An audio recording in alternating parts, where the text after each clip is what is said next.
Welcome to The Teacher's Story, a podcast dedicated to amplifying the voices of educators and advocates in the field of education. Here, we celebrate those who champion our children's potential and seek innovative approaches to nurture their brilliance.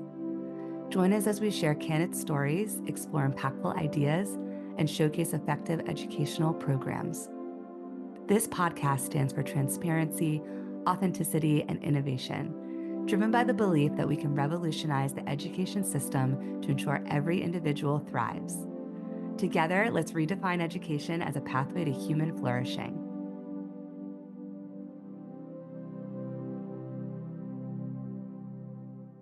Hi, welcome to The Teacher's Story. I'm Jackie Scully, and today we have Arsho Kalloghlian with us from Australia. And I'm so excited to have her on because she's going to share about her background as a therapist and her program called the Grassroots Approach. And it's all about working with teachers and students, well-being, a holistic approach. I think this is very needed in schools. So thank you for coming on the show and sharing about your work. Thank you for inviting me, Jackie. It's a pleasure to be here. Yeah. My first question is, I usually ask, like, why did someone become a teacher or how they get into education? But you have this background in therapy, being a psychotherapist. So you want to talk a little bit about, like, what led you into the work that you're doing? And then we'll talk about the program that you created. Sure. I think what led me to become a therapist was I was just really passionate about relationships. And from a very young age, it concerned me why relationships broke down. And how could two people love one another 1 minute and then hate each other in the next minute? And I started questions like, what makes love last? How do you know? So it was all these things that led me to, as I became older, to actually ask the question. It's like, why isn't anyone teaching about healthy relationships and how, the skills that actually help a relationship last and sustain throughout a lifetime? Because that's the ideal, right? To have relationships that last a lifetime, because break up and break down the relationships is painful for everyone. And we do carry baggages every time a relationship doesn't work out, whether it's friendship, marriage, parental, parent-child. Whenever relationships break down, it is painful. And it does contribute to our mental and emotional health and physical health. It does actually affect our physical health. So that was what got me on the journey. Thank you so much. Yeah. You might hear my dog in the background. He just tends to join us on our shows when he's barking at something outside. Okay. I like that you are just talking about relationships and just like the simplicity of, I got into this work because I saw the breakdown, right, that people go through. And why is this not part of education? It's so important, those interpersonal skills. And they're just kind of getting to this, at least, I don't know, maybe around the world, but I know in America, they're just really talking about social emotional learning, but not fully embedding it into the school program. It's kind of always like on the side. It's not the meat and potatoes of the program. So if you want to share a little bit about what you created and how you are working with students and working with like parents and schools, teachers with your program. Okay. So I took a year off to actually do some really, deep research and put everything that I knew compacted into a, 1.5 hour program, so that I was only sharing the most important information that was going to make people think, and it was going to help them to get on the journey to have a more transformed life, to actually be more mindful about what they were doing and the consequences of it. Because what I've learned is that our default, is to follow our emotions, and our emotions get in the way of what's rational and what's healthy way of living, what's healthy to do in any relationship. So what I've learned is it's actually quite counterintuitive to engage one's mind and be really mindful and saying, even though this is what I'm feeling, I know this is not going to end well. It feels so good to just let it out and say what you want to say and do what you want to do, and not really care in that moment about what it's doing to the relationship. And as we know, it doesn't take long for relationships to deteriorate, and it's really hard work to build them up again. So people often give up, or they get stuck in that phase of just being in conflict all the time. And the reason that I wanted to create one for schools is because the divorce rate is so high, and there are so many students that are coming from broken families, and it is affecting their academia. It is affecting how the brain, because when we are stressed and go through a traumatic period in life, it does change the way our brain operates. It does change the way the brain functions. And the best learning isn't taking place when a student is under stress at home. And the teacher's role is so crucial during that time, because in my experience, what often happens is that the child gets punished for not having done their homework, or they're told, oh, you're better than this, you're more capable, why aren't you performing to your best ability? And what that creates in the student is this, the teacher thinks I can do better, but I can't. I truly can't. I'm giving it my all, but I can't do any better than this. And the missing link is that no one's recognizing what's actually going on in the student's life and why they're not able to perform to their full capacity. And just showing empathy and care and understanding and taking time out to understand what's going on for the student and how they can be best supported in order to remain engaged in their learning is what needs to be trained. As part of being a teacher is not just teaching the ABCs and the 1, 2, 3s. You're actually, the child is spending most of their day with the teachers. So it is important for the teachers to be intuitive and to be discerning and to be engaging, so that the students feel when they're at school they're understood. Even though things may not be going well at home, at school they feel understood. And that will actually, once the student feels more relaxed and more accepted and validated and noticed that they're not in a good place, it actually does open up their capacity to be able to learn better. Yes, I completely agree. I often share, like, it's not what you know as a teacher, right? Most people can find what they're looking for on Google, right? Yeah, So it's nowadays, it's how you make a child feel. And you're right, the children are spending most of their time with their teachers, with the adults in the school.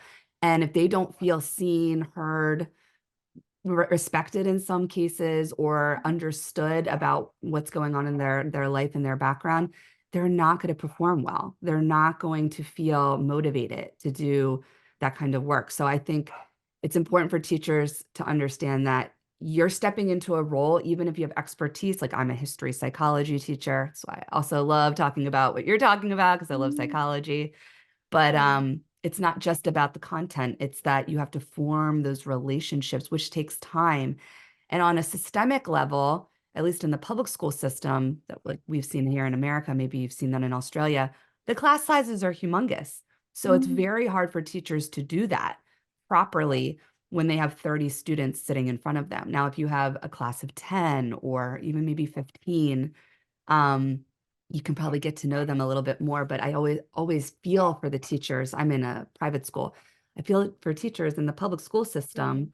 I used to be a teacher in the public school system, and I went through the public school system. It could be really difficult to make those relationships and those connections. So this is not only just a conversation for, like, teacher training, supporting teachers, helping kids, but to have this conversation at the systemic level of why it's important to reduce class size, maybe to have more teachers, right, in a school, more teacher assistants, because you do need to have that one-on-one time with students, and it's hard to do, and there's so many. Yeah. So I don't know if Yeah. you've experienced with your program and going into schools, like, I don't want to say pushback, but just like other things happening in schools where teachers or like the administrators are like, well, we're trying to do this, but then we have this going on. Or if you also want to share kind of like what it looks like, your program, when you do go into schools and work with teachers.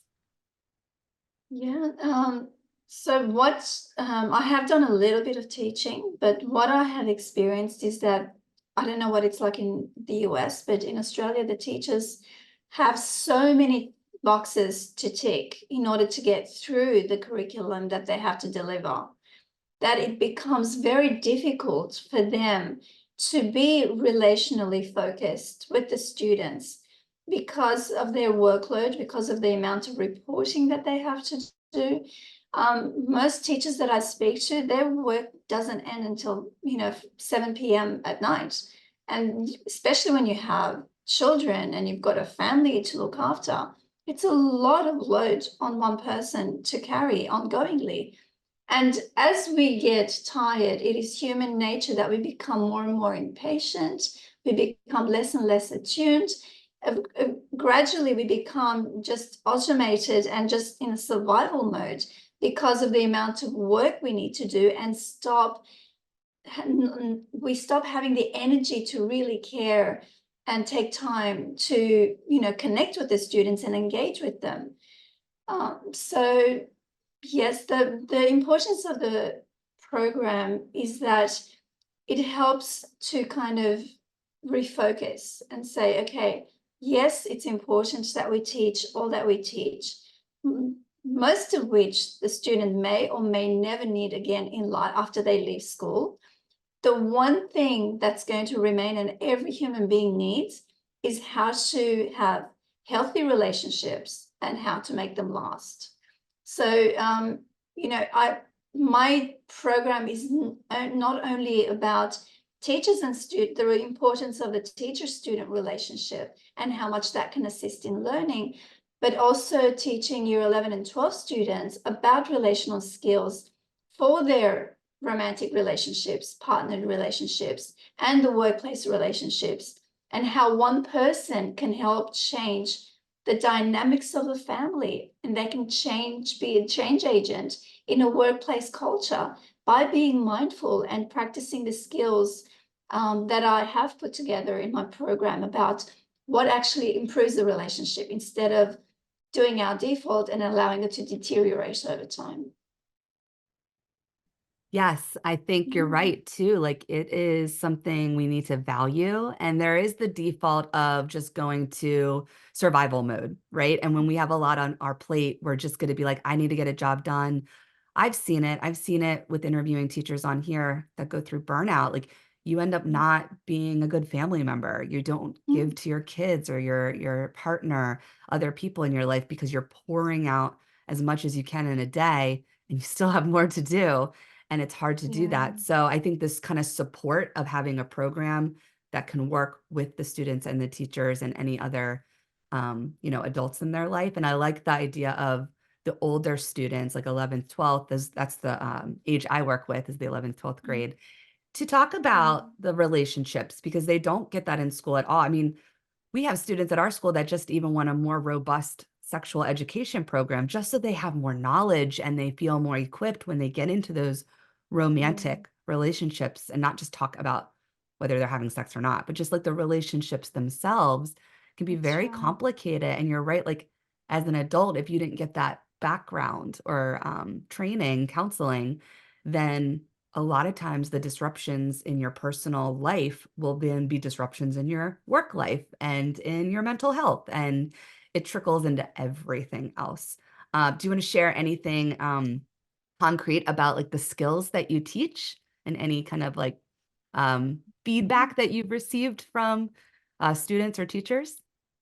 Yeah, I find the most common feedback that I get from students is that, it gives me hope. It gives me hope that, relationships can work, especially students that have seen their parents go through a separation or a divorce and the pain of it.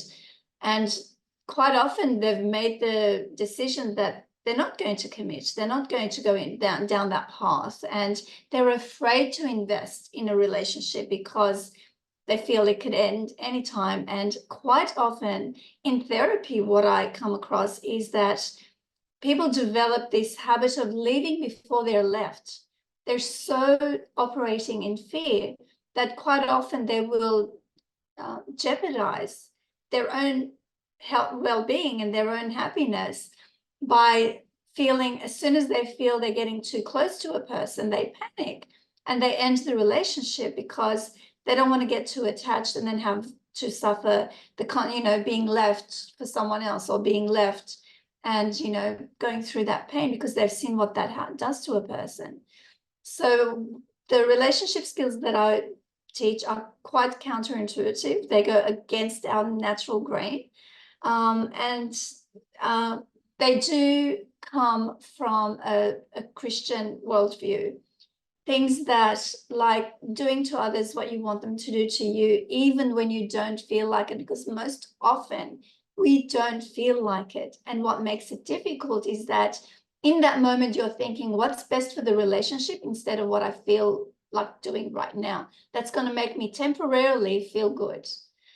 So having the ability to stop and engage the mind and saying, what can I say in a differently so that it's going to preserve the relationship and not harm it? Treating the relationship as the most important thing in your life, not getting what what you want, or appeasing. And when you're annoyed, which is so common in any relationship, you have annoyances, you have conflicts, you have disagreements. It's very easy to get caught in that downward spiral. And research has shown that 50% or more marriages are ending in divorce. The rest aren't necessarily happy marriages, because most people will stay together, whether it's for the sake of the children, for fear of loneliness, for financial reasons, for all kinds of reasons, where they get stuck in this second phase of the relationship isn't an enjoyable one, but we're bearing with it. We're not necessarily connected, we're not necessarily enjoying each other's company, but we're just bearing with it, going through the motions. It's like two strangers living in the same household.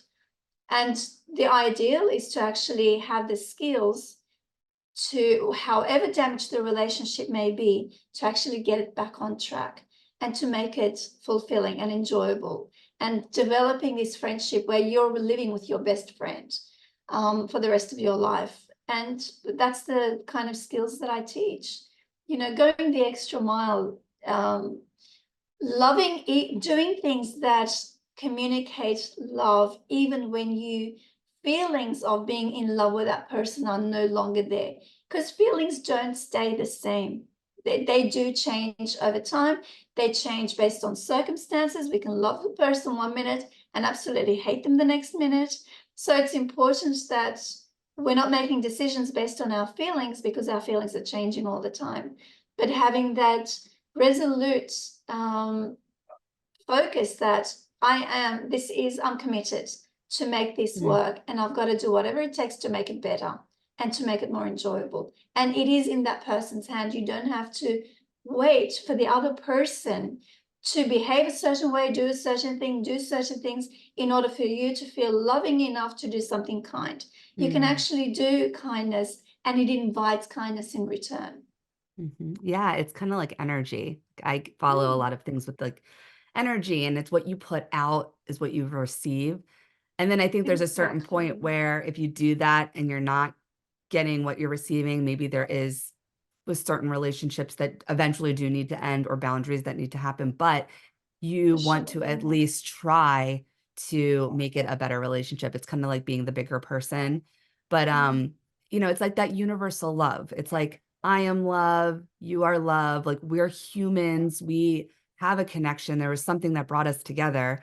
And through stress, through, just being like frustrated by life, through all the things that can get in the way of the connection. And I think it's to like take that away and say, like, who are we as this union, you know, and how can we give love for one another, and seeing that other person as someone who is still, you know, a special part of your life. And it's hard. Like, I think a part of this work is really difficult to do. And to tell this to teenagers, I'm sure is probably really hard. They're like, this person's so annoying. I don't want to be their friend anymore. Or they did this one thing, got into a big fight, and now we're not going to go our separate ways. I think it'd be very difficult for teenagers to kind of understand that. But if you try to work on this as a younger person, it's like building almost like that empathy muscle. And then it gets Exactly. easier and easier, right? I'm sure you've seen That's that. Like, right. Yeah, yeah, yeah. See, especially children who deal with friendships, divorce. Yeah. yeah, friendships, you may, decide you don't want to continue, and that's fine. But when you're in a committed relationship, the stakes are so much higher for the relationship not to work.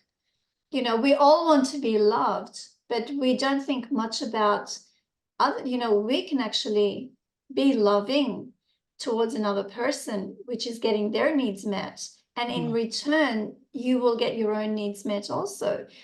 Yes, there are circumstances where, one person in the relationship decides they don't want to be in that relationship anymore. They've, allowed themselves to fall in love with someone else. There's nothing you're going to do to change their mind in a situation like that.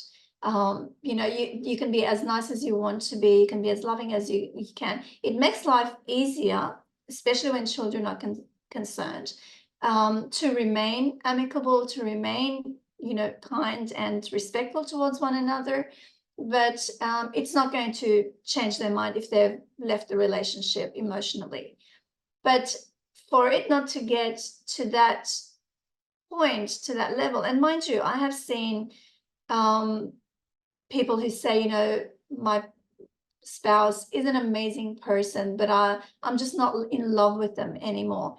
What people don't realize is that it's actually a choice. It's not something that you can allow to happen. When you do need to have that commitment that even when the feeling is no longer there, that I'm going to make the effort to be loving towards this person that I'm committed to, and not allow the relationship to deteriorate. And commitment shouldn't just be based on how you feel in that moment. So, once you move on from that relationship, I've seen many people also who regret having ended their marriage because they were no longer feeling in love with the person and moved on to someone else. And they find that the same thing happens with the next person. And it's like, where do you go from there? Oh, hang on a second, there's a pattern here. It is what I teach the students is that these things are normal to feel, so that when it does happen, they don't panic. They don't think that they have to end their relationship because they no longer feel like they're in love with the person. That is actually a normal course of things that do happen in any relationship. And then that love does come back in a deeper and more meaningful way when you do stick through those difficult phases, when life just gets busy and children come into the mix and careers are being established and everyone is stressed. Of course, those fuzzy feelings are not going to be there that you initially had when you had less responsibility and less things to worry about and do in life. The big part that you're talking about as like a theme is commitment. And I think that is lacking in so many ways in this generation and this world, because we're so busy and we're so overly stimulated. And because divorce has risen, you know, dramatically over the decades, it's almost like it's just that's the easy default. Like, well, we'll just get a divorce or we'll just separate, like anytime there's like an issue. And I think like when people are glued to social media and they see influencers and everyone living these lavish, wonderful lives, or you see your Taylor Swift and Jason Kelsey, this is in America, like the big couple that's like, oh, lovey-dovey. And it's like a Disney movie. And like, especially teenagers they think that's reality, and they think that's what it's like all the time. And there is such a thing as the honeymoon period, and it doesn't always last like that. But that when you stay committed and you get through those storms, you have a deeper love because you went through something really challenging and hard. And this is not also just about relationships, but the lack of commitment and talking about how we need to have commitment to ourselves, like to our health, right? To our work, to our family, to friendships that do really matter to us. Like there's commitment to so many things and not quitting when it gets hard. And I think it's kind of training and teaching, especially children and teenagers, to endure, like keep going, that resilience, like keep going, keep, and again, there will be times and signs when you're like, okay, enough is enough. Or like you said, someone left you for another person and you tried, maybe you even wanted to go to like counseling or whatever, and they leave. You can't push something or force something either, but you do want to work on commitment and you want to work on getting through difficult times to see it out with that person. Now, part of your work too is you work with teachers, and I saw like on your in your program like to help with engagement. Is that also not just with relationship building, but like keeping the class or the curriculum, the work engaged so that students are feeling connected to what they're learning and coming to school? Like, can you explain that a little bit? Yeah, sure. It's so easy to lose touch with gaining interest of the students in a learning. To be able to gauge just how, when a student is feeling bored or tired or sleepy, they've probably been up all night playing games, or they don't have the discipline that they need. But to actually be creative in how you teach and how you make that lesson relevant for the student, to engage the student, to invite their input, to ask questions, and not just be teaching what the curriculum is, because quite often our brain will retain memory as soon as something is relevant to us. Whatever's not relevant, it will just discard. That's why studying for exams is so hard, because your brain is picking and choosing what's relevant to you. The rest is being discarded. So you have to start studying all over again.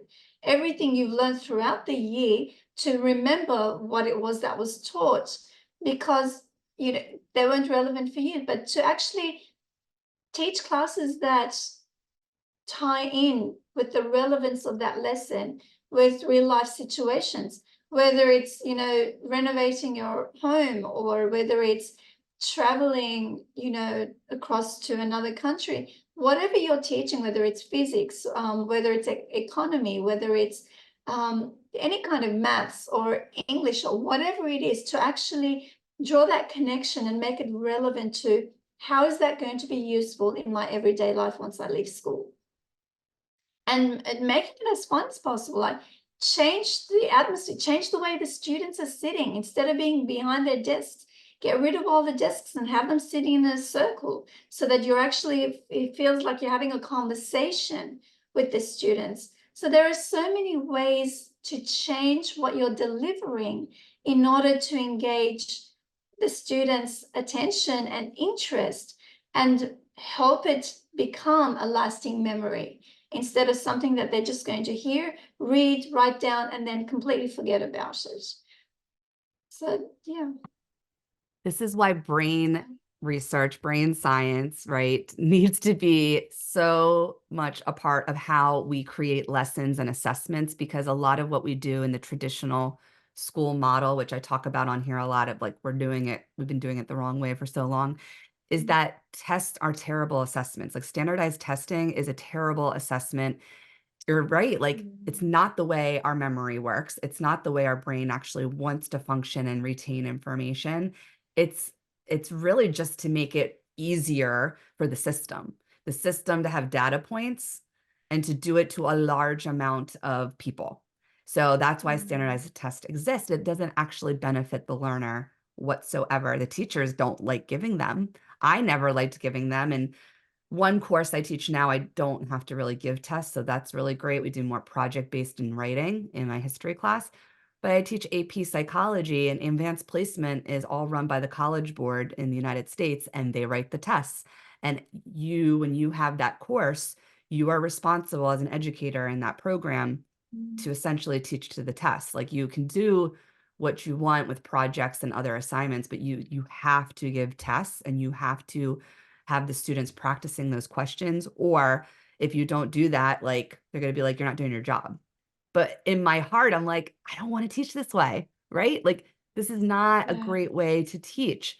And I like the idea of switching things up in the classroom, even as simple as, you know what, today we're not going to sit in our chairs and our desks. We're going to sit on the floor. Why don't we like sit in a circle and have a conversation about what we're going to present today in the lesson? I'm actually doing a lesson tomorrow in my psychology class about creativity and thinking and problem solving. So maybe I'll use one of your Mm. strategies and say, let's get out of our seats and let's, you know, it's winter here, it's really cold, but maybe let's sit on the floor and Yeah. maybe like let's just sit and kind of like meditate a little bit for a couple of minutes, because that also helps your thinking and processing and Mm. creativity when you slow down. So I think I'm actually going to give that a shot, and see Yeah, it's how good. they Yeah. retain that lesson. Because when you switch something up and you do like something new, they will remember that information more so because it's like, oh, this is different. We haven't done this before. And then also Mm. making it relevant and meaningful to them, like creating lessons where it's like, okay, how are you going to use this when you are running a household or you're in a job?